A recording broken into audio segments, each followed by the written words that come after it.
आप सबसे हम यही कहना चाहता हूँ कि होली से पहले क्यों नहीं याद किया हमें। आज ही क्यों याद किया आपने।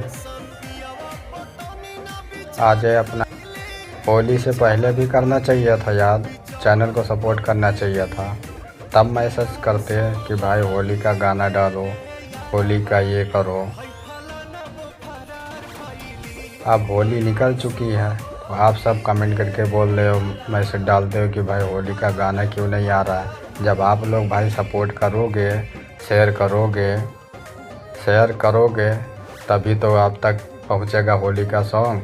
आपके कहने से पहले मैं होली का सॉन्ग अपने चैनल पर डाल चुका हूं। पहले जाके आप सब चैनल को सब्सक्राइब करो, तभी पता चलेगा कि हमारा गाना आ रहा है या नहीं आ रहा है।